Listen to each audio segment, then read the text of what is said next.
ఈరోజు దేవుడు మనతో మాట్లాడుచున్న మాట, సువార్త ప్రకటించే సంఘముగా దేవుడు మనల్ని కోరుకొనుచున్నాడండి. హల్లెలూయా. ఏమని కోరుకొనుచున్నాడు? మన సంఘం ఏ సంఘము? మన సంఘం పేరండి హల్లెలూయా మినిస్ట్రీస్. సువార్త ప్రకటించే సంఘము బైబిల్లో కూడా ఒక సంఘం. అన్ని సంఘాలు బోధించి ఉన్నవి, కానీ ఒక సంఘం అయితే ఎక్కడ బోధించి ఉన్నదంటే చంపేస్తున్నా, పొడి చేస్తున్నా, నరికి పారవేస్తున్నప్పటికీ కూడా సువార్తను ప్రకటించే సంఘముగా ఒక రోమీయులకు రాసిన పత్రిక అక్కడ ప్రాంతం అంతా కూడా 1వ అధ్యాయము 8వ వచనం ఒకసారి చదువుదామండి. ఇక్కడ అపోస్తులైన పౌలు గారు ఆ సంఘముతో మాట్లాడుచున్న మాటలను మనం చూస్తున్నామండి. మీ విశ్వాసము సర్వలోకమున ప్రచురము చేయబడుచున్నట్టు అటున బట్టి మొదట మీ అందరి నిమిత్తము యేసుక్రీస్తు ద్వారా నా దేవునికి కృతజ్ఞతాస్తుతులు చెల్లించుచున్నానండి. హల్లెలూయా. మీ విశ్వాసము సర్వలోకమున ప్రచురము చేయబడుచున్నట్టు అన్నట్టు బట్టి మొదట మీ అందరి నిమిత్తము యేసుక్రీస్తు ద్వారా నా దేవునికి కృతజ్ఞతాస్తుతులు చెల్లించుచున్నానండి. హల్లెలూయా. మీ విశ్వాసము సర్వలోకములో ప్రచురము చేయబడినట్లుగా మనందరము కూడా సంఘమంతా కూడా అట్టి విధమైన సువార్తను ప్రకటించాలండి. వారు ఎక్కడ ప్రకటించుచున్నారు? సర్వలోకమును ప్రచురము చేయబడినట్లుగా. వారి విశ్వాసము ఎలాగున ఉన్నదంటే, వారి సువార్తను ప్రకటిస్తుంటే వారి విశ్వాసము ఎలాగున ఉన్నదంటే ఎంతో గొప్పగా ఉన్నది, ఎంతో తెగింపు కలిగి ఉన్నారు. వారందరూ కూడా చనిపోతే దేవుని కొరకే, బ్రతికితే సువార్త ప్రకటించుటే అనే ఒకే నినాదంతో వారందరూ కూడా ముందుకు వెలుచున్నట్లుగా చూస్తూ ఉన్నామండి. వారు సర్వలోకమును ప్రచురము చేయబడినట్లుగా ప్రతి పట్టణములోనికి, ప్రతి వీధిలోనికి, ప్రతి ఇంటికి, ప్రతి మనిషికి కూడా సువార్తను ప్రకటిస్తున్నారు. వారు సువార్తను ఎప్పుడు ప్రకటిస్తున్నారంటే ఏదో అన్ని చక్కగా ఉండి, లేదంటే అన్ని అనుకూలముగా ఉండి కాదు. యేసుక్రీస్తు వారిని చంపిన తర్వాత, యేసయ్యని చంపిన తర్వాత, పునరుద్ధానమైన ఆ దినముల తర్వాత ఆ ప్రాంతములో చంపిన రోమీల దగ్గరే, చంపిన వారి దగ్గరే వారు సువార్తను ప్రకటిస్తున్నారండి. హల్లెలూయా. హల్లెలూయా. వారి మధ్యలో సువార్తను ప్రకటించు వారు ఎవరు లేక, వారి మధ్యలో వారు కఠినముగా, మూర్ఖులుగా, ఎంతో క్రూరమైన వారిగా ఉండినప్పటికీ కూడా వారిలో నుంచే లెగిశారండి బోధకులు, వారిలో నుంచే లెగిశారు సువార్తికులు, వారిలో నుంచే లెగిశారు అనేక మంది అపోస్తులు. హల్లెలూయా. దేవుణ్ణి తిరస్కరించిన వారే, దేవుణ్ణి చీకొట్టిన వారే, దేవుణ్ణి దూషించి సిలువ వేసిన ఆ ప్రజల మధ్యలో నుంచే గొప్పగాను లెగిశారు. అదే సువార్త ప్రకటించే సంఘము. హల్లెలూయా. మనలో కూడా లెగవాలి. మన సంఘము నుంచి కూడా సువార్తను ప్రకటించే బిడ్డలు లెగవలసి ఉన్నదండి. ఒకరు కాదు, అందరూ లెగాలి, అందరూ పరుగులు తీయాలి. చిన్న బిడ్డ మొదలుకొని ముసలి వారి వరకు అందరూ కూడా సువార్త ప్రకటించాలండి. యేసు నామమును నమ్మి, యేసు నామములో రక్షణ పొందిన మనమందరము కూడా ఏమి చేయాలంటే సువార్తను ప్రకటించాలండి. హల్లెలూయా. సువార్త ఎలా ప్రకటించాలంటే, ఇప్పుడు ఒక ఉదాహరణ చెప్తాను. మన మధ్యలో అబ్రహం గారు ఉన్నారు, వింటున్నారండి? అబ్రహం గారు ఉన్నారు. ఏం చేశారు? మేము పక్కన మొదటిగా వెళ్ళి వారి అద్దె విషయంలో అడుగుచున్నప్పుడు, మందిరము విషయంలో అడుగుచున్నప్పుడు ఆ యజమానితో ఫోన్లో ఏమని మాట్లాడుతున్నారంటే, అయ్యా మీకోసం నేను ప్రార్థన చేస్తాను, మాకు ఇవ్వండి అని చెప్పేసి అడుగుతున్నారండి. అది సువార్తే, నమ్మకండి, అది దేవుని సువార్తే. హల్లెలూయా. హల్లెలూయా. అలాగున మన నోటి నుంచి ఇక్కడికి వచ్చాము, తర్వాత ఇక్కడ కూడా మాట్లాడుచున్నప్పుడు మేము అద్దె గురించి విషయం అన్ని మాట్లాడుతున్నప్పుడు మరలను, అయ్యా మీరు అన్యులైనప్పటికీ మీ కొరకు మేము ప్రార్థిస్తాము, మేము ప్రార్థిస్తే మంచి జరుగుతుంది మీకు అని చెప్పేసి రోషంగా చెప్పినాడు. హల్లెలూయా. అలాగున మనము కూడా అన్ని విషయాలలో ఎవరితో మాట్లాడుతున్నా, ఎవరి దగ్గర ఉన్నా, ఏ పని చేస్తున్నా సువార్తను ప్రకటించే బిడ్డలుగా ఉండాలని. ఒక నోటి మాట ద్వారా ఒక కుటుంబము మారుతుంది. ఒక నోటి మాట ద్వారా తన వ్యక్తి జీవితమును, పాత రోత శాపములో పాపములో కొట్టుకున్న జీవితము ఏదో ఒక రోజు మారే అవకాశం ఉంటుంది ఒక్క మాటను బట్టి. హల్లెలూయా. మీరందరూ కూడా పునరుద్ధుడైన తర్వాత, యేసు పరలోకమునికి కొనిపోయబడిన తర్వాత ఇక్కడ వారు ప్రకటిస్తున్నారు. ఎలాగున ప్రకటిస్తున్నారంటే, వారి కాలంలో ఒక రాజు ఉన్నాడు, క్రూరుడైన నీరో చక్రవర్తి పరిపాలిస్తున్న రోజులవి. అక్కడ పరిపాలిస్తున్న సమయములో వారందరూ కూడా ఎలాగున ఉండి ఉన్నారంటే, సువార్తను ప్రకటించే వారు చాలా మంది ఉన్నారు. అప్పుడు రాజుకు ఎంతో కోపముతో, ఎంతో పగతో, అసలు అయిన సువార్తను ప్రకటించేవాడే బోధకుడినే, లేదంటే లోక రక్షకుడినే మనము చంపేస్తే మరలను ఇలాంటి వారు, అంటే చీమలలాగా దోమలలాగా వస్తున్న ఈ చిన్న చిన్న వారు ఎలాగునో వారిని హతమార్చకుండా ఉంటామని చెప్పేసి ఆ నూరో చక్రవర్తి ఏమి చేసి ఉన్నాడంటే, అసలు ఎక్కడి నుంచి మొదలు పెట్టాలో ఆయనకి అర్థం కాక ఒక 2 రోజులు ఆలోచించి ఒకసారి నిర్ణయం తీసుకున్నాడు. ఏమని అంటే, అసలు బయట నుంచే ఎందుకు కానీ మన సైన్యములో క్రైస్తవులను చంపడం మొదలు పెడితే ముందు ప్రజలందరూ భయపడతారు అని చెప్పేసి చక్రవర్తి ఏమి చేసి ఉన్నాడంటే, వారి సైన్యము ఎలాగున ఉండి ఉన్నదంటే, అందముగా వీరులు కండలు తిరిగిన యోధులు వలె వారు ఉండి ఉన్నారు. రోమీలు ఎలాగున ఉంటారంటే, వారిని చూస్తేనే భయం వచ్చేందుగా 6 అడుగుల కన్నా హైట్ ఉంటారు వారు. ఎంతో శరీరము దృఢముగా, కండలు తిరిగిపోయి, ఇప్పుడు ఎక్సర్సైజ్ చేస్తేనే మనము కండలు తిరుగుతాయి కానీ వారు పుట్టుకతోనే అంతటి ఆచానుభావులుగా ఉండి ఉన్నారండి. అలాంటి వారు యేసయ్యని చంపుతూ ఉన్నారు. యేసయ్యని చంపేసి ఆయనను పాతి పెట్టేసినట్లుగా మనం చూస్తూ ఉన్నామండి. కానీ ఆయన మాట నిలిచి ఉన్నది. ఆయన మాట సజీవమైనది. ఆయన తిరిగి లేస్తాడో లేకదో ఎవరికి తెలిసినా తెలియకపోయినా, ఆ కాలంలో చంపేసినప్పుడు వారందరూ ఏమనుకున్నారంటే, చంపేశాము, ఇక్కడితోనే ఆగిపోయింది, మరణం చచ్చిన వాడు బ్రతకడు కదా అనుకున్నారు. కానీ యేసయ్య 3వ దినమే తిరిగి లేచి ఉన్నాడండి. హల్లెలూయా. వారు ప్రకటిస్తున్న సువార్త అదే, యేసయ్య తిరిగి లేచాడు అనే సువార్తనే వారు ప్రకటిస్తున్నారు. హల్లెలూయా. మనము కూడా అదే ప్రకటించాలండి. మీ దేవుడు ఎవరు అంటే మనం ఏం చెప్తాము?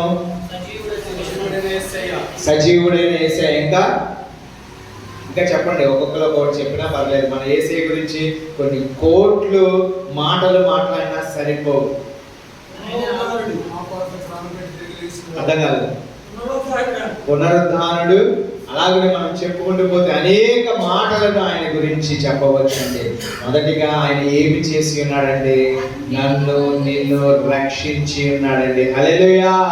ఆయన ఎందుకు పుట్టి ఉన్నాడంటే, నిన్ను నన్ను రక్షించుటకు, లోకములో పాపములో కలిసిపోకుండా వేరుపరిచి పరిశుద్ధులుగా మార్చుటకు యేసయ్య ఈ లోకానికి వచ్చి ఉన్నాడండి. హల్లెలూయా. అక్కడ ఆ చక్రవర్తి కూడా అలాగునే ఆ యొక్క సైన్యములో వీరులందరినీ పిలిచి ఉన్నారు. ఆ వీరులను చూస్తేనే భయపడిపోయే రోజులవి. వారందరూ నిలబడినప్పుడు, మీలో దేవుణ్ణి యేసు క్రీస్తు వారిని అంగీకరించిన వారు ఎవరైనా ఉండినట్లయితే మీరు ముందుకు వస్తే మిమ్మల్ని చంపేస్తామని ప్రకటించినప్పటికీ కూడా వారిలో చాలా మంది ఎలాగనే ఉన్నారంటే, యేసయ్య తెలుసు, యేసయ్యను స్తుతించే వాళ్ళు, యేసయ్యను ఆరాధించే వాళ్ళు, యేసయ్యను మహిమపరిచే వాళ్ళు చావు దగ్గర ఎదురుగా వచ్చి నిల్చున్నప్పుడు వారందరూ ఏమి చేసి ఉన్నారంటే, చాలా మంది వెనక్కు వెళ్ళిపోయి ఉన్నారు. కానీ ఒక 40 మంది 4 అడుగులు ముందుకు వేసుకుని ముందుకు వచ్చి నిలబడి ఉన్నారు రాజు దగ్గర. హల్లెలూయా. ఎంతమంది అండి? 40 మంది. 400 మంది ఉన్నారనుకోండి, ఒక 1000 మంది ఉన్నారు. వారు 1000 మందిలో 400 మంది యేసయ్య గురించి తెలుసు, యేసయ్యను ఆరాధించే వాళ్ళు, యేసయ్యను స్తుతించే వాళ్ళు. మనము కూడా చావు మన ఎదురుగా వచ్చినా సరే మనం ఎవరి బిడ్డలము? మన రాజు బిడ్డలం. మన యేసయ్య మహారాజు, రాజు బిడ్డలమే మనము. హల్లెలూయా. ఆ రాజు బిడ్డలుగా మనం ఏమి చేయాలంటే సువార్తనే ప్రకటించాలండి. హల్లెలూయా. ఆ రాజు కొరకు, ఆ రాజ్యము మన కొరకు అందరం కూడా ఏమి చేస్తున్నామంటే, అప్పుడు మీరు సువార్తను ఎలా ప్రకటించి ఉన్నారంటే, ఆ కాలంలో 40 మంది ముందుకు వచ్చిన వారు, లేదంటే అంతకు ముందు వారిలో లేచి బోధిస్తున్న వారు, సువార్తను ప్రకటిస్తున్న వారు, యేసయ్య అంతకు ముందు పాత నిబంధనలో ఉన్న చాలా గొప్ప అద్భుతాలు ఉన్నవి. వాటన్నిటిని గురించి చెప్పట్లా, వారు పొందుకున్న అద్భుతాల గురించే మాట్లాడుచున్నారు. నా చెయ్యి లేదు, నా చెయ్యి దేవుడు ఇచ్చాడు. నా కళ్ళు లేవు, నా కళ్ళు దేవుడు ఇచ్చాడు. నా కాలు లేదు, నా కాలు దేవుడు ఇచ్చాడు. నేను కుష్ఠిరోగిని, నా కుష్ఠిరోగమును తొలగించాడు. నేను మంచాన పడి ఉన్నాను, నా మంచముతో సహా లేపి నన్ను పంపించి ఉన్నాడు అని చెప్పేసి సజీవము కలిగిన సాక్ష్యములే సువార్తగా వారు ప్రకటిస్తున్నారండి. హల్లెలూయా, హల్లెలూయా. మనలో కూడా అనేక మంది సజీవ సాక్షులు ఉన్నారు. కానీ సాక్ష్యము ఎలాగున ఉండిపోతుందంటే, శరీరానికి సంబంధించేదిగా, లేదంటే మన గౌరవాన్ని పెంచేదిగా సాక్ష్యం ఉంటుంది. కానీ ఎవరైనా వచ్చి ఈరోజు నేను ఆత్మలో ఎలా బలపడిపోయాను, ఈరోజు నేను ఆత్మలో పరిశుద్ధునిగా ఉన్నాను, ఈరోజు వాక్యము చేత కడగబడి నా హృదయమును నేను శుద్ధి చేసుకుని నేను తిరిగి వెళుతున్నానని చెప్పేవారు చాలా తక్కువ మంది ఉన్నారండి. మనం సాక్ష్యాలు వింటాము. ఈరోజు కూడా మన మందిరంలో సాక్ష్యాలు చెప్పాలి అందరూ కూడా. హల్లెలూయా. ఎవరైనా దేవుడు చేసిన గొప్ప కార్యమును బట్టి సాక్ష్యము చెప్పడానికి ఈరోజు సమయం ఇవ్వబడుచున్నది. అలాగనే మీరు కూడా సాక్ష్యం చెప్పాలి. అలాగనే సాక్ష్యం కలిగి మనము జీవించాలండి. ఇప్పుడు ఆ చక్రవర్తి ఏమి చేస్తున్నారంటే, ఆ 40 మందిని కూడా, ముందుకు వచ్చిన 40 మందిని పిలిచి, మీరు ఇంకను యేసయ్యని ఆరాధిస్తారా, యేసయ్యని స్తుతిస్తారా అంటే, అవును రాజా, మేము స్తుతిస్తాము, ఆరాధిస్తాము, ఆయనే మహిమపరుస్తాము. నీవు ఏ పని చెబితే ఆ పని చేయడానికి మేము సిద్ధముగా ఉన్నాము. ఎందుకంటే నీ దగ్గర మేము పని చేస్తున్నాము. నీ కింద మేము పరిచారకులుగా, లేదంటే నీ కింద మేము పనివారిగా ఉన్నాము. యజమానుడు ఏది చెబితే అదే మా రాజు యేసు రాజు చేయమన్నాడని వారు గర్వముగా చెప్పి ఉన్నారండి. హల్లెలూయా. వారు నించుని ఉన్నారు. ఆ మిగతా వారందరూ వెనక నుంచి చూస్తున్నారు. అరే, ఈ రాజు ఎంతో కఠినమైన వాడు, యేసు అన్న పేరు వస్తేనే చాలా మంది చంపేశారు, మీరు వెళ్ళి యేసు గురించి ఆయనకు బోధిస్తున్నారు అన్నప్పుడు రాజుకి ఎంతో కోపం వచ్చేసింది. ఎంతో క్రూరుడిగా మారిపోయి ఉన్నాడు.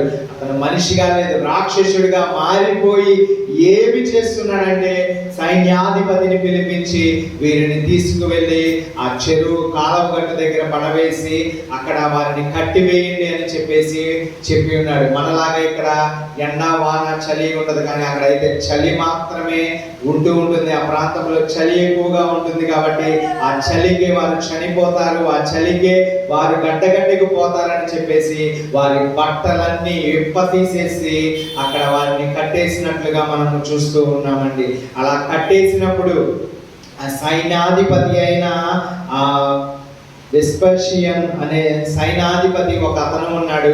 ఆయన ఏమి చేసి ఉన్నాడంటే, ఆ 40 మందిని తీసుకువెళ్ళి సైన్యముతో కలిసి అక్కడ పడవేసి బట్టలు తీసేసి వదిలేసి ఉన్నారండి. రాత్రికి మీలో ఎవరైనా యేసును నేను వదిలేస్తున్నాను, లేదంటే యేసయ్యను నేను విడిచిపెడుతున్నానంటే, మీ బట్టలు అక్కడ ఉన్నాయి, తీసుకుని వచ్చి అక్కడ చలి కాసుకుంటూ మేము అందరము ఉంటాము, ఆహారము ఉంటుంది, మీ కొరకు అన్ని సిద్ధపరిచి ఉంచాము, ఎవరైనా రావచ్చు అని చెప్పేసి సైన్యాధిపతి చెప్పినప్పుడు వారందరూ కూడా మేము రామని చెప్పేసి ఆ 40 మంది అక్కడే పాటలు పాడుచున్నాడు. యేసయ్యా నీకే వందనాలు, నీకే స్తుతులు. యేసయ్యా మమ్మలను ఈ స్థితిలోనికి నడిపించినందుకు వందనాలు, స్తుతులు. నీ కొరకు సజీవ సాక్షులుగా మారబోచున్నందుకు, నీ కొరకు మేమందరం హతసాక్షులుగా మారబోచున్నందుకు వందనాలు, స్తుతులు అని చెప్పేసి దేవుణ్ణి స్తుతిస్తున్నారు, ఆరాధిస్తున్నారు. వీరందరూ కూడా ఏమి చేస్తున్నారంటే, ఎక్కడంటే ఆ కాలువ గట్టు మీద, లేదంటే ఆ చెరువు పక్కన ప్రాంతంలో వారందరూ కూడా నిలుచుని, వారందరూ కూడా అక్కడే ఉండి చూస్తూ ఉన్నారు. ఆ సైన్యము చూస్తూ ఉన్నది. ఏంటి వీళ్ళు కేకలు వేస్తున్నారేంటి, వీళ్ళందరూ భయపడటం లేదేంటి, వీళ్ళందరూ ఎందుకని ఇలాగున అరుస్తున్నారు, యేసయ్యా యేసయ్యా అని అరుస్తున్నాడు. వారు చావుకు దగ్గర పడినప్పటికీ కూడా వారు ఏమి చేస్తున్నారంటే నమ్మిన దేవుని ఎక్కడా కూడా విడిచిపెట్టారా? విడిచిపెట్టాల. కష్టమైన నష్టమైన ఆఖరికి మనిషికి ఒకే ఒకటి చావు, దాని తర్వాత ఏమీ ఉండదు. అదే వస్తే మనిషి కొంతమంది మనసు మారిపోతుంది, ఆలోచన మారిపోతుంది, ప్రవర్తన చావు మన దగ్గరికి వచ్చినప్పుడు మనం ఎలాగున ఉండాలంటే ఆ చావుకు ఎదురయ్యే వారిగా ఉండాలండి. హల్లెలూయా. దేవుని బిడ్డలు అలాగునే ఉండాలి, ఉండే తీరాలి. ఎందుకని అంటే మనము జీవిస్తున్న కాలం ఎంతో బహు చెడ్డదై ఉన్నది. ఈ లోకము బహు చెడ్డదిగా ఉన్నది, ఎంతో పాపముతో నిండిపోయి ఉన్నది, ఎంతో శాపముతో నిండిపోయి ఉన్నది. వీటన్నిటి నుంచి విముక్తి కావాలంటే ఆ పరిశుద్ధిని రక్తము చేత రక్షణ పొందిన బిడ్డలే ఏమి చేయాలి? మిగిలిన వారిని కూడా మార్చాలని దేవుడు రెండు చేతులు చాపి ఎదురు చూస్తున్నాడు. ఎందుకని అంటే ఈ లోకమంతా ఒకేసారి వస్తే ఆయన కౌగలించుకోవడానికి, హత్తుకోవడానికి ఎదురు చూస్తూనే ఉన్నాడండి. హల్లెలూయా, హల్లెలూయా. మరి నువ్వు ఏ భారంతో ఉన్నావు, ఏ యొక్క ప్రకటన చేయాలని ఆశపడుతున్నావు? ఒకసారి హృదయంతో ప్రశ్న వేసుకోండి. ఈరోజు కాదు కానీ నిన్న మీరు ఎవరికైనా ప్రకటించారా? దేవుడి మాటలు ఏమైనా చెప్పారా? ఎవరైనా దేవుడి గురించి మాట్లాడుకున్నారా? ఒకసారి ప్రశ్న వేసుకుందామండి. ఎందుకని అంటే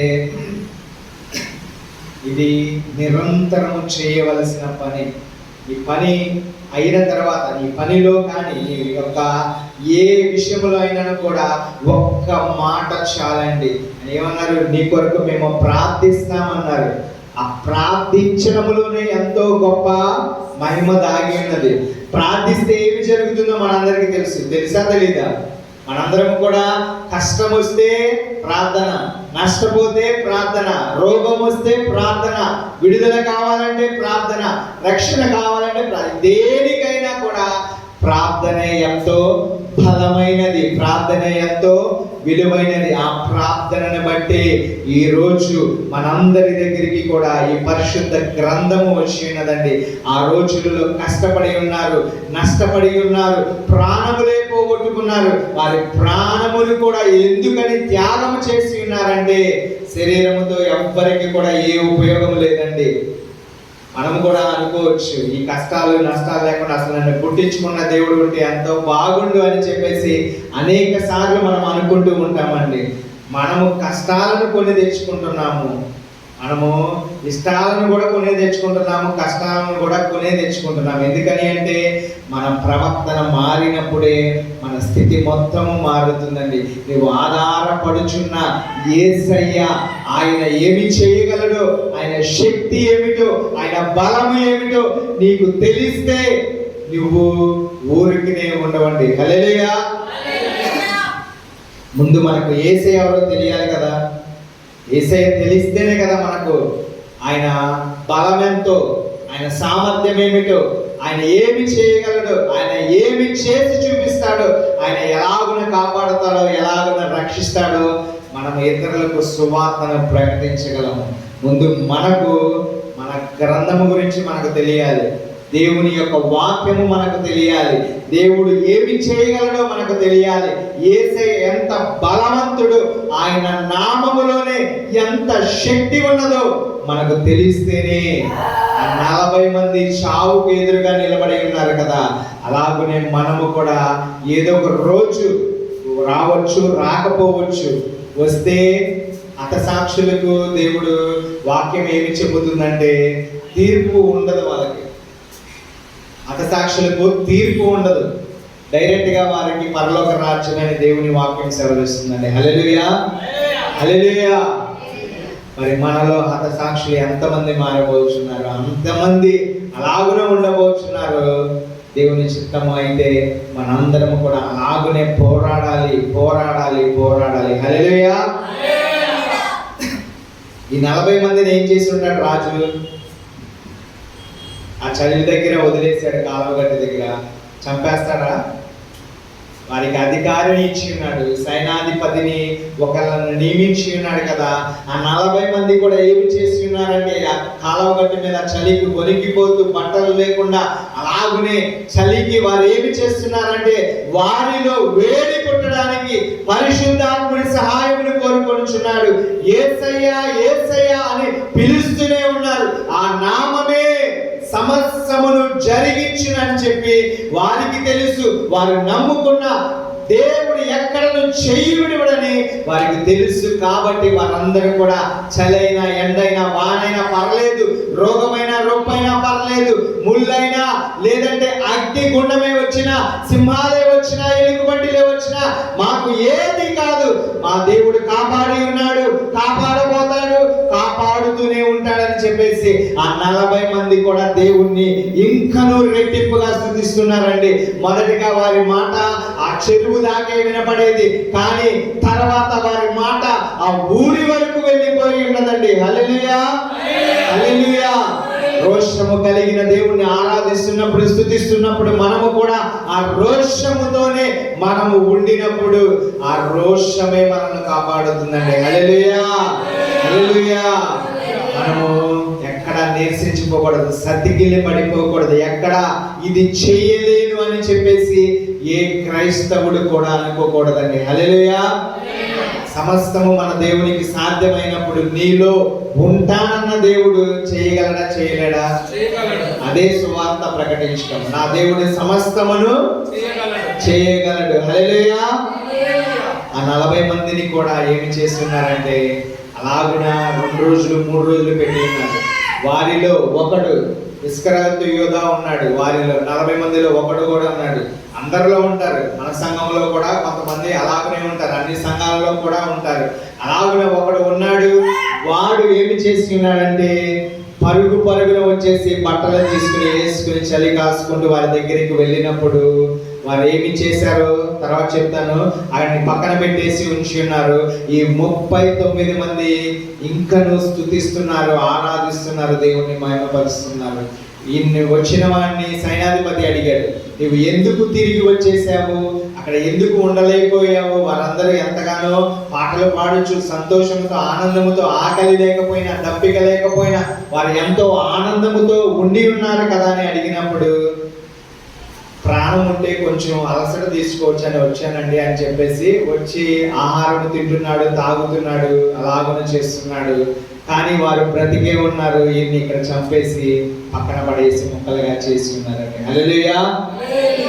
వారు దేవుడి మాటే వారి నోటిలో ఉంది కాబట్టి వారిని కాపాడేవాడు ఎవరు? యేసయ్య. వచ్చిన వాడు యేసయ్యని విడిచి వచ్చేసాడు కాబట్టి అడిగి శిక్ష పడిపోయి ఉన్నదండి. హల్లెలూయా. ఆ 39 మంది అలాగునే స్తుతిస్తున్నారు. దేవా, మాలో ఒకడు యోధాలాగా, ఇస్కరియోతు యోధాలాగా పారిపోయి ఉన్నాడు, కానీ మేము 39 మంది ఉన్నాము, మా మీద నీ కంచె వేయనని ప్రార్థిస్తూ ఉన్నారు. ఆ రాజు వచ్చాడు. ఏంటి అప్డేట్ అని చెప్పి అడిగి ఉన్నప్పుడు రాజుకి 39 మంది ఉన్నారంటే ఇంకా 2 రోజులు ఉంచండి, మరలను 35 మంది రావచ్చు, లేదంటే అందరూ కూడా చనిపోవచ్చు అని చెప్పేసి అనేసి వెళ్ళిపోయినాక సైన్యాధిపతి కూడా రోజు వెళ్తున్నాడు చూస్తున్నాడు. అయ్యా, అసలు మీ విశ్వాసం ఏంటి, మీ పట్టుదల ఏంటి? మీరు ఆకలి కొని ఉన్నారు, దాహము కొని ఉన్నారు, బట్టలు లేవు, చర్మములో నుంచి చలికి రక్తము కారిపోవచ్చున్నది, ఎండకు ఎండుచున్నారు, మార్నింగ్ రాత్రి అయితే చలికి ఆ రక్తము గడ్డ కట్టుకుని రక్తం అంతా కూడా బయటకు వచ్చేస్తున్నది. ఏంటి మీ యొక్క భరోసా అంటే? భరోసా ఎవరండి మనకి? యేసయ్య. హల్లెలూయా. వారు సైన్యాధిపతికి సువార్తను ప్రకటించారు. హల్లెలూయా. వారు మోకరిస్తే ప్రార్థన చేస్తే, అయ్యా మీ దేవుడిని నేను కూడా ఆరాధిస్తానని వాళ్ళ మీద పెట్టిన సైన్యాధికారి వారితో పాటు 40 మందిగా జాయిన్ అయిపోయాడండి. హల్లెలూయా హల్లెలూయా హల్లెలూయా. ఒకరు పోతే 1000 మందిని తెప్పించగలడు దేవుడు. యేసయ్యా. పోయింది ఒకలే, కానీ 1000 మందిని మార్చగలడు. హల్లెలూయా. అలాంటి అలాంటి గొప్ప దేవుడై ఉన్నాడండి. అలాంటి దేవుడిని మనము ప్రకటించాలి, సువార్తగా మనం అందరికీ చాటి చెప్పాలండి. హల్లెలూయా. అప్పుడు సైన్యాధిపతి మారిపోయి ఉన్నాడు. ఆ రాజు వచ్చాడు, ఏంటి నీకు అధికారం ఇస్తే నిన్ను చంపమంటే నువ్వే మారిపోయావంటే? వాడు ఆరాధిస్తున్నది, పూజిస్తున్నది నిజమైన దేవుడిని, ఆయనే నజరేయుడైన యేసుక్రీస్తు. హల్లెలూయా. నీవు వారితో పాటు నన్ను చంపినా నేను కూడా హతసాక్షిగా మారుతాను. ఎందుకని అంటే వారితో పాటు నేను కూడా రక్షణను పొంది ఉన్నాను, యేసును తెలుసుకున్నాను. యేసయ్యే నన్ను చంపినా నేను ఆయన దగ్గరికి వెళతాను, బ్రతికిన ఆయన కోసమే ఈ రోజు నుంచి బ్రతుకుతాను అన్నప్పుడు వరుసగా రాజు ఏం చేశాడు? కోపంతో తలలు నరుక్కుంటూ వెళ్ళిపోయి ఆ 40 మందిని కూడా చంపేసి ఉన్నాడండి. హల్లెలూయా. చంపినంత మాత్రాన ఆ 40 మందితోనే ఆగిపోతుంది అనుకుంటారు, కానీ 4000 మంది బయలుదేరి ఉన్నారు. తర్వాత రాజు మీద ఎదురు తిరిగారు, ఆ రాజునే చంపేసినట్లుగా మనం చూస్తున్నామండి. హల్లెలూయా. ఒకరు పోతే 1000 మందిని దేవుడు పుట్టించగలడు, లేదంటే 1000 మందిని మార్చగలడు. ఎవరైతే చంపుచున్నారో, ఎవరైతే బాధిస్తున్నారో, ఎవరైతే వేధిస్తున్నారో వారి కుటుంబముల నుంచే, లేదంటే వారినే మార్చుకుని అంతకు మించి దేవుని పని చేయించుకునే దేవుడే మన దేవుడు. హల్లెలూయా. హల్లెలూయా. అదే సువార్త ప్రకటించడం. వారు చేసిన సువార్త ఆ విధముగానే ఉన్నది. పౌలు గారు అందుకనే చెబుచున్నాడు, ఏమని అంటే మీ విశ్వాసము సర్వలోకమున, ఒకసారి 1వ అధ్యాయము 8వ వచనం చదవండి. మీ విశ్వాసము సర్వలోకమున ప్రచురము చేయబడుచుండునట్టు బట్టి మొదట మీ అందరి నిమిత్తము యేసుక్రీస్తు ద్వారా నా దేవునికి కృతజ్ఞతాస్తుతులు చెల్లించుచున్నాను. హల్లెలూయా. వారికి దేవుని కొరకు చనిపోయారు కాబట్టి వారు వెళ్ళిపోతారుగా పరలోకానికి. వెళ్ళరా? యేసు కోసం నీవు నిలబడినా, మీ పిల్లలు నిలబడినా, ఎవ్వరు నిలబడినా యేసయ్యే వచ్చి తీసుకువెళ్ళిపోతాడండి. హల్లెలూయా. హల్లెలూయా. ద్వారం ఆయనే, పరలోకానికి ద్వారం ఆయనే, మార్గం ఆయనే. ఆ మార్గమే వచ్చి నిన్ను తీసుకువెళ్ళిపోయేదిగా ఉంటే మనకు దిగులెందుకు, భయం ఎందుకండి? హల్లెలూయా. ఒకసారి అక్కడ చనిపోయిన వ్యక్తుల గురించి అలాగునే ఒక వాక్యం కూడా ఉన్నది. ఆ విధముగానే ఒకసారి దాన్ని హెబ్రీయులకు రాసిన పత్రిక 11వ అధ్యాయము 35 నుంచి 40వ వచనం వరకు ఒకసారి ఎవరైనా స్పీడ్గా చదువుతారా? స్పీడ్గా చదివిద్దాం.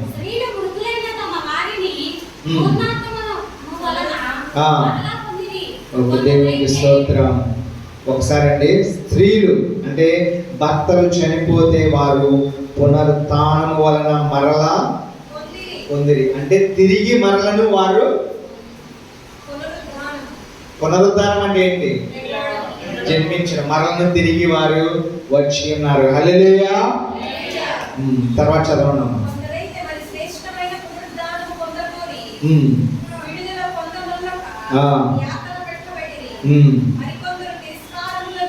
చదవండి.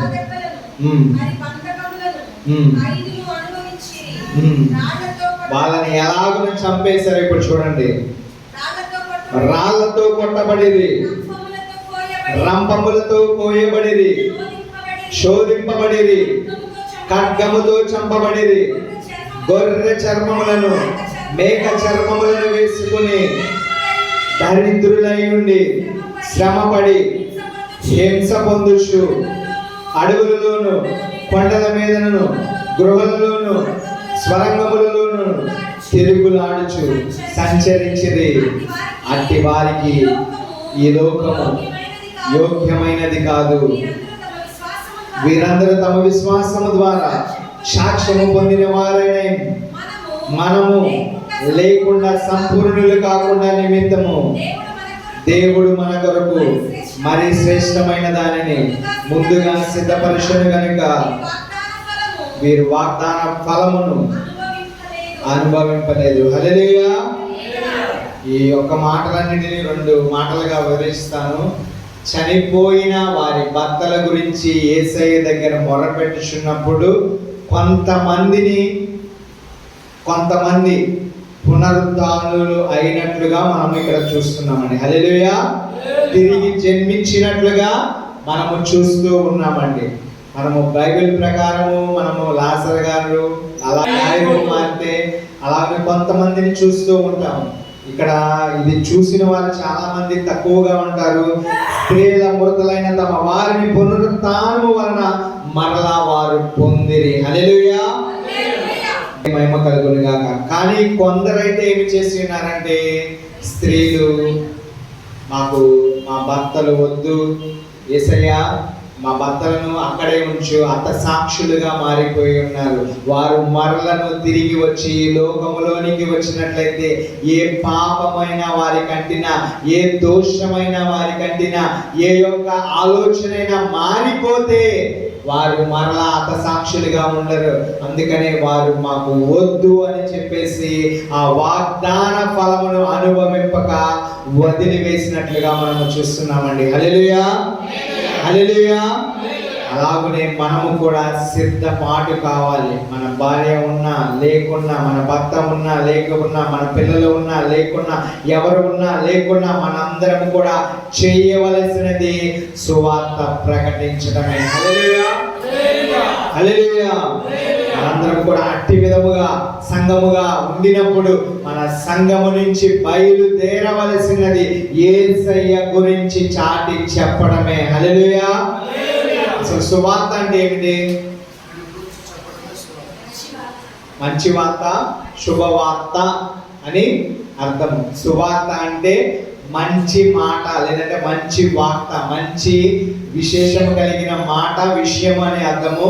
శుభవచనము, శుభ వార్త అని మనందరికీ కూడా సువార్త అంటే తెలుసు. అలాగనే మనము అసలు సువార్త అంటే ఏం చెప్పాలి? చాలా మందికి కూడా అదే ప్రశ్న. సువార్త అంటే ఏం చెప్పాలి?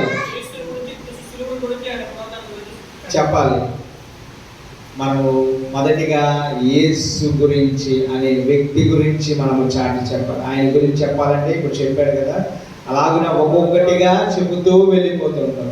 యేసు అను పేరు మొదలు పెడితేనే కోకొట్ల మాటలు వచ్చేస్తాయి మనకి. ఎందుకని అంటే మనము బైబిల్లో ఉన్న మాటలే కాదండి, మన జీవితాలలో నెరవేర్చిన కార్యములను, మన కుటుంబాలలో జరిగిన కార్యములు, వ్యక్తి అనుభవిస్తున్న సజీవ సాక్ష్యమునైనను కూడా మనము చెప్పగలిగి ఉండాలి. హల్లెలూయా.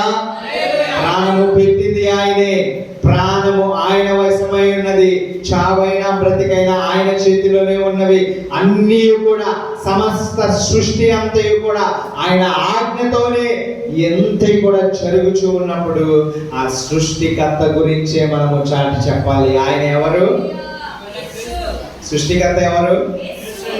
యేసయ్య. హల్లెలూయా. నువ్వు సువార్త చెప్పడం అంటే యేసు గురించి చెప్తావు. మనము కూడా చాలా మంది మన స్నేహితులైన హిందువులు కానీ ముస్లిమ్స్ కానీ నువ్వు చెప్తున్నావు, ఆల్రెడీ మేము దేవుణ్ణి నమ్ముకున్నాము, ఆల్రెడీ మేము దేవుణ్ణి పూజిస్తున్నాము, అయినప్పటికీ మాకు అవసరం లేదని చెబుతూ ఉంటారు. మన యేసయ్యను చెబుతున్నప్పుడు ఆయన ఎందుకు దేవుడు, ఎందుకు ప్రభువు అనేది మనము చెప్పి తీరాలండి. హల్లెలూయా. మనం అది చెప్పాలి. అది విశ్వాసము కలిగి, నమ్మకము కలిగి, నిరీక్షణ కలిగి, పరిశుద్ధాత్మ సహాయము చేత చెప్పినప్పుడే వారు ఒప్పుకుంటారు. లేకపోతే ఏ మనుష్యుడు ఒప్పుకోడు, ఎవరు ఒప్పుకోరు. ఎందుకని అంటే వాళ్ళు ఆరాధిస్తున్నారు, స్తుతిస్తున్నారు, వాళ్ళు కూడా ఎంతో భక్తి చేస్తున్నారు, వాళ్ళు కూడా ఎంతగానో నిష్ఠగా ఉంటున్నారు. కానీ తేడాను చూపించాలి. అలాగనే మనము నిజమైన సృష్టికర్త గురించి మనము బోధించే వారిగా ఉండాలండి. హల్లెలూయా. అదే సువార్త ప్రకటించడం. హల్లెలూయా. అలాగనే మనము జన్మించడం ఎంత అవసరం ఉన్నదో మన జీవితాల్లో కూడా మనం ఏమి చేయాలంటే, మనకు జన్మనిచ్చి ఉన్నాడు, సమస్తాన్ని మన కొరకు సృష్టించి ఉన్నాడు, మనము జీవిస్తున్నాము, సజీవులుగా ఉన్నామంటే ఆయన గురించి మాత్రమే చెప్పాలి. ఆయనే నజరేయుడైన యేసుక్రీస్తు వారండి. హల్లెలూయా. నువ్వు పాపపు రోత శాపం జీవితములన్నిటి నుండి కొట్టివేసి నిన్ను మురికి గుడ్డ నుంచి తెల్లగుడ్డగా పరిశుద్ధునిగా మార్చిన యేసు గురించి మనము ప్రకటించాలండి. హల్లెలూయా. మీ జీవితం మారిందా బాప్తిసం తీసుకున్నాక? మారిందా? అంతకు ముందే ఎలా ఉన్నది, ఇప్పుడు ఎలా ఉన్నదండి? గట్టిగా చెప్పండి. ఇప్పుడే బాగుంది. హల్లెలూయా. రక్షణ లేకముందు మనము లోకములో ఉన్న వారికి మనకు ఏ తేడా ఉండదు. ఎందుకని అంటే ఏ పాపమైనా చేసినా ఏముండదు. మనం ఎప్పుడైతే యేసుని ఎరుగుతామో, యేసుని ఎరిగిన తర్వాత, రక్షణ పొందిన తర్వాత నీవు యేసు బిడ్డవే. హల్లెలూయా. హల్లెలూయా. యేసు బిడ్డలు ఎంతమంది ఉన్నారు ఇక్కడ? మీరందరూ కూడా యేసు బిడ్డలే. హల్లెలూయా. హల్లెలూయా. నువ్వు లేవా? చేయి పైకెత్తలేదు. హల్లెలూయా. మనందరం కూడా యేసు బిడ్డలమే. రక్షణ పొందిన వారు దేవునికి వారసులుగా మారిపోతారు. ఆ వారసత్వాన్ని సువార్తగా మనము ప్రకటించాలండి. హల్లెలూయా. నీకు వారసత్వం ఎక్కడ ఉన్నదంటే ఈ భూలోకములో ఏది లేదు. ఆస్తి ఏమీ లేదు, అంతస్తు ఏమీ లేదు, ఏ భవనము లేదు, ఏ వాహనము లేదు, ఏది కూడా ఈ లోకములో లేదు. కానీ నా వారసత్వము నా దేవాతి దేవుని పరలోక రాజ్యములోనే ఉన్నదండి. హల్లెలూయా. హల్లెలూయా. దాని గురించి మనము ప్రకటించాలి. హల్లెలూయా. ఈ లోకములో శరీరము శాశ్వతము కాదు, చూపించవచ్చు. అనేకమైన సమాధులు, అనేకమైన ఇంకా చనిపోయి మట్టి పాలైన వారు అనేక మంది ఉన్నారు. వారు తిరిగి లేస్తారంటే లెగరు. పాపపు రోత జీవితంలో చనిపోయిన వారు అక్కడి వరకు సుఖముగా సంతోషముగా జీవించామని వారు విర్రవీగిపోతూ ఉంటారు. కానీ తీర్పు వచ్చినప్పుడు, యేసయ్య ఎదురుగా ఉన్నప్పుడు, తీర్పు తీర్చేటప్పుడు ప్రతి క్షణానికి సెకనుకు కూడా లెక్క అప్పచెప్పవలసిన బాధ్యత మన అందరికీ కూడా ఉన్నదండి. ఉందా లేదా? అందరికి, ప్రతి మనిషికి. ఎందుకని అంటే సృష్టికర్తే సృష్టించాడు కాబట్టి నీ పైన అధికారం ఆయనకి తప్ప మరి ఎవ్వరికును లేదండి. హల్లెలూయా. ఆయన గురించే నీవు చాటి చెప్పాలి. ఎవరి గురించి? యేసయ్య గురించి, సృష్టికర్త గురించి. ఆయన జననము అనగా ఆయన పుట్టక మునుపు ఎలాగున ఉండి ఉన్నాడు, సమస్తమును చేసి ఆయన జగత్ పునాది వేయబడక మునుపే నిన్ను నన్ను మనందరినీ కూడా ఆయనలో ఉంచుకుని ఉన్నాడు. ఆయనే నజరేయుడైన యేసుక్రీస్తు. హల్లెలూయా. అండి మనము సువార్తను అపోస్తలుల కార్యములు 1వ అధ్యాయం 8వ వచనం చదువుదామండి. 1వ అధ్యాయము 8వ వచనం. ఆయనను పరిశుద్ధాత్మ మీ మీదికి వచ్చినప్పుడు మీరు శక్తి నొందెదరు కనుక మీరు యెరూషలేములోను. ఇక్కడ ఒక నాలుగిటిని గురించి దేవుని వాక్యం సెలవిస్తుంది. వారన్నిటిని కూడా గుర్తుపెట్టుకోండి. మొదటిది ఏంటిది? కాదు, యెరూషలేములో. నాకు అంచనా మొదటిది యెరూషలేములోను, యోదయ ఒకటి, సమరయ ఒకటి, మొత్తం 3 ప్రాంతాలు. అలాగునే దేశముల ఎంతటను భూదిగంతముల వరకును నాకు సాక్షులయ్యిందురని వారితో చెప్పాను. హల్లెలూయా. ఎన్ని ప్రాంతాలు? 3 దేశాలు, ఒక ప్రపంచాన్ని గురించి దేవుడు చెప్తున్నాడండి. మొదటిగా మనం చూసినట్లయితే యెరూషలేములోను, యోదయ దేశములోను, సమరయ దేశములోను, భూదిగంతము వరకు. ఈ 4 గురించి వివరించి ముగించేస్తాను. హల్లెలూయా. యెరూషలేము అంటే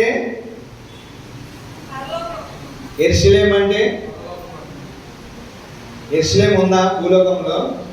ఎక్కడ ఉంది? ఇజ్రాయెల్ ప్రాంతంలో. దేవుని బిడ్డలందరూ ఎక్కడికి వెళ్ళాలి?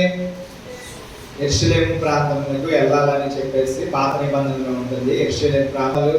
కానీ యేసయ్య చనిపోయి తిరిగి లేచిన తర్వాత ప్రతి హృదయమును కూడా యెరూషలేముగా దేవుడు మార్చేసి ఉన్నాడని. హల్లెలూయా.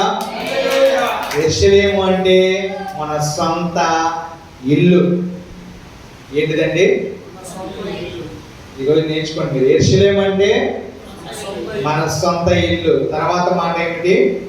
యోదయ యోదయ దేశం అంటే మన బంధుమిత్రులు, మన రక్త సంబంధులు, పక్కన వర్గం వారందరూ కూడా యోదయ దేశం వారిగా ఇక్కడ చెప్పబడుచున్నది. మూడవదిగా సమరయ దేశం. సమరయ దేశం దేనికి? అన్యులకు లేదంటే దేవుని ఎరగని ప్రజలందరికీ గుర్తుగా ఉండి ఉన్నది. హల్లెలూయా. భూదిగంతం అంటే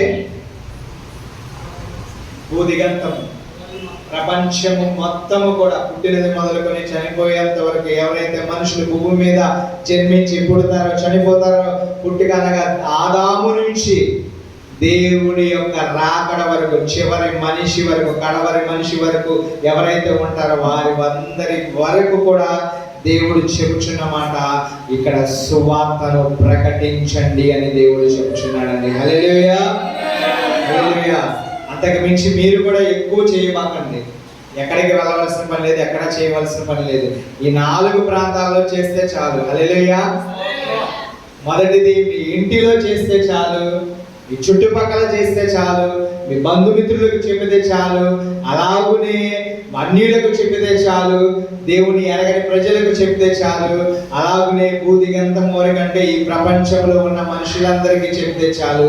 ఈ 4 మాత్రమే మీరు చేయండి. హల్లెలూయా, హల్లెలూయా. చేస్తారా? ఇంకా అన్ని చెప్పేశాడు దేవుడు, ఇంక ఏది విడిచిపెట్టలేదు. ప్రపంచాన్ని మొత్తానికి సువార్తను ప్రకటించవలసిన బాధ్యత ప్రతి మనిషి మీద, ప్రతి క్రైస్తవుడి మీద, రక్షణ పొందిన ప్రతి బిడ్డ మీద కూడా ఉన్నదండి. హల్లెలూయా. ఎందుకని అంటే సువార్తను ప్రకటించాలి మనము. ఎందుకని అంటే సువార్తను విరివిగా మనం ప్రకటించే రోజులు వచ్చేసి ఉన్నవి. దేవుడు రాక సమీపిస్తున్నప్పుడు, ఆయన రాకడ దగ్గర పడుతున్నప్పుడు మనందరము కూడా వ్యక్తిగతముగా మనము పరిశుద్ధులుగా, నీతిమంతులుగా తీర్చబడితే, ఇక్కడ చదివి ఉన్న మాటను బట్టి పరిశుద్ధాత్మను పొందుకున్న బిడ్డ యోదయ, సమరయ, యోదయ దేశములంతటి కూడా వెళ్ళి వారు చెప్పినట్లుగా భూదిగంతము వరకు కూడా వారు బోధిస్తున్నట్లుగా మనము చూస్తూ ఉన్నామండి. వారు మొదలైనది ఎక్కడ నుంచి అంటే యెరూషలేము ప్రాంతము నుంచి, తమ ఇంటి దగ్గర నుంచి మొదలు పెట్టుకుని బంధువుల దగ్గరికి వచ్చారు, స్నేహితుల దగ్గరికి వచ్చారు, రక్త సంబంధుల దగ్గరికి వచ్చారు, అన్యుల దగ్గరికి వచ్చారు. ఎవరైతే నీచముగా చూస్తున్నారో వారి దగ్గరికి కూడా వచ్చి సువార్తను ప్రకటించున్నారు. తర్వాత వారి వేసిన సువార్త అనే విత్తనం వారు చనిపోయిన తర్వాత కూడా మొలకలుగా వచ్చి అనేక ఫలములుగా, అనేక పుష్పములుగా మారిపోయి భూదిగంతము వరకు ప్రపంచంలో ఉన్న ప్రతి మనిషి దగ్గరకు వెళ్ళేలాగా ఆ విత్తనము పనిచేస్తూ ఉన్నదండి. హల్లెలూయా. విత్తనాన్ని భూమిలో నాటితే ఒక చెట్టుగా మారొచ్చు, కానీ దేవుని యొక్క వాక్యం అనే విత్తనం మనలో నాటింది అనుకోండి, ఆ నాటబడిన విత్తనం అనేక మందికి ఫలాలను ఇచ్చేదిగా మార్చేస్తాడు దేవుడు. హల్లెలూయా, హల్లెలూయా. మిమ్మల్ని కూడా అలాంటి ఫలాలు అందరికీ అందించాలని, అలాంటి ప్రకటన చేయాలని, అలాంటి సువార్తను ప్రకటించాలని దేవుడు కోరుకొనిచున్నాడండి. వారి సంఘము ఏమి చేసి ఉన్నదంటే సువార్తను ప్రకటించినది. మరి మన సంఘం ఏమి చేయాలంటే సువార్తను ప్రకటించడమే.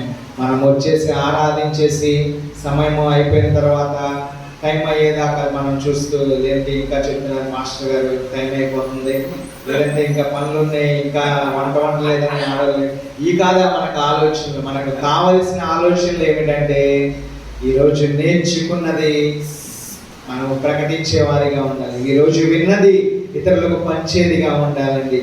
అయ్యా నీ కోసం ప్రార్థిస్తా, అయ్యా మా దేవుడు ఇలాగున చేశాడు.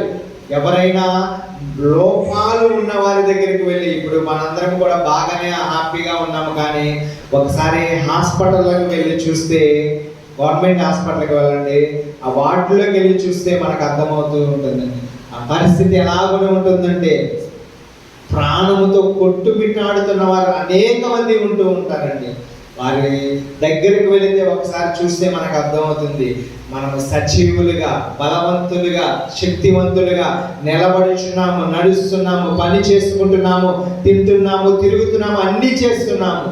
కానీ ఆ ప్రాణము పోతే ఏమి చేయగలము? ఎవ్వరు కూడా ఏమి చేయలేరండి. మనము బ్రతికి ఉన్నప్పుడే ఈ సజీవుడైన దేవుణ్ణి సజీవముగానే ప్రకటించాలండి.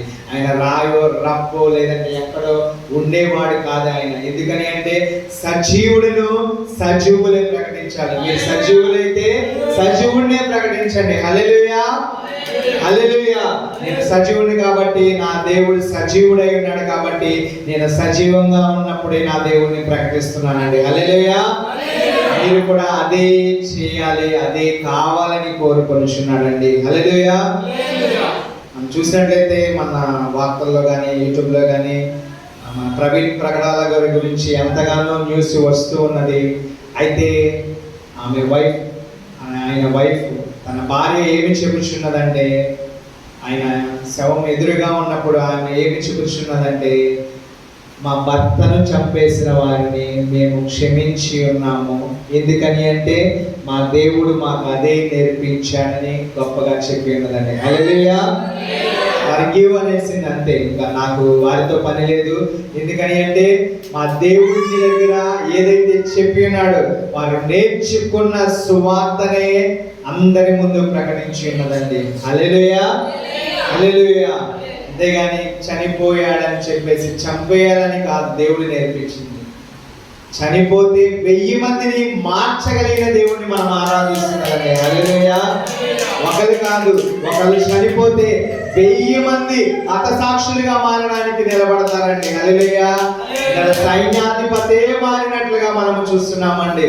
రాజు కూడా దేవుడు అవకాశం ఇచ్చాడు, కానీ రాజు మారినప్పుడు అదునుగా మారిపోయి ఉన్నాడు. అలాగునే అవకాశాలు దేవుడు ఇస్తూ ఉంటాడు. ఎప్పటి వరకు అంటే మన ఓపిక, అంటే మన శరీరము ఉన్నంత కాలమే, మనం బ్రతికినంత కాలమే మనకి ఇస్తాడు. కానీ చనిపోతే ఎవ్వరు కూడా ఏం చేయలేరు. అందుకని సజీవులుగా ఉన్నప్పుడే సజీవుడైన సృష్టికర్తను సమస్తాన్ని చూపించి మనం చెప్పగలగాలి. ఎందుకు ఇదంతా చేశాడో మనం చెప్పగలగాలి. ఎందుకు మనం వచ్చామో చెప్పగలగాలి. ఎందుకు నేను పుట్టానో చెప్పగలగాలి. ఎందుకు నేను ఇలాగ మారానో చెప్పగలగాలి.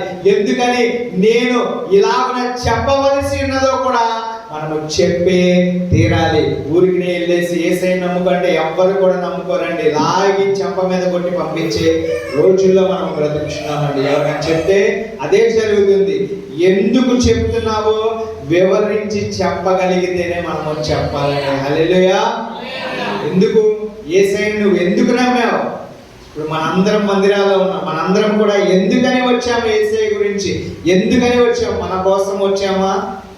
వచ్చినట్లయితే దేవుడు సంతోషంగా ఉంటాడు. మన కుటుంబం కోసము, మన శరీరం కోసం వస్తే దేవుడు సంతోషంగా ఉన్నాడండి. మన ఆత్మను బలపరుచుకుని దేవుని యొక్క రాజ్యమును కట్టడానికి నీవు వచ్చినట్లయితే దేవుడు ఎంతో సంతోషిస్తాడు, ఎంతో ఆనందపడతాడండి. నువ్వు నేను ఈ గుళ్ళోనికి వస్తే ఇది జరిగిపోతుంది, లేదంటే ఇక్కడికి వస్తే ఇది జరిగిపోతుందని కాదు, కానీ మనందరం కూడా నీతి కలిగిన రాజ్యాన్ని స్థాపించడానికి దేవుడు స్థాపిస్తున్నాడు. ఆ దాని కొరకు ప్రయాసము భారము చెందాలని నిన్ను నన్ను దేవుడు పుట్టించాడండి. హల్లెలూయా, హల్లెలూయా. అందుకని మనము సువార్తను ప్రకటించే బిడ్డలుగా ఉండాలి. అరే ఈ లోకం ఏమున్నదరా? కష్టాలు నష్టాలు. మన కుటుంబాన్ని ఉదాహరణగా చెప్పవచ్చు. ఎందుకని అంటే కష్టాలు నష్టాలతోనే వెళుతుంది. డబ్బులు లేకపోతే సమస్య, ఆరోగ్యము లేకపోతే సమస్య, కుటుంబంలో ఎవరు లేకపోయినా సమస్య, మనకు మంచి జరగకపోతే సమస్య, అన్ని సమస్యలే. కానీ ఈ లోకము నుంచే వేరుగా పరలోక రాజ్యములో నీ కొరకు నా కొరకు ఒక స్థలమును సిద్ధపరుస్తున్నాడు. అది మా దేవుడు. అక్కడికి వెళ్దాము, నీవు కూడా రా అని మనం ప్రకటించాలని. హల్లెలూయా. చిన్న వాక్యమును దేవుడు దీవించును గాక.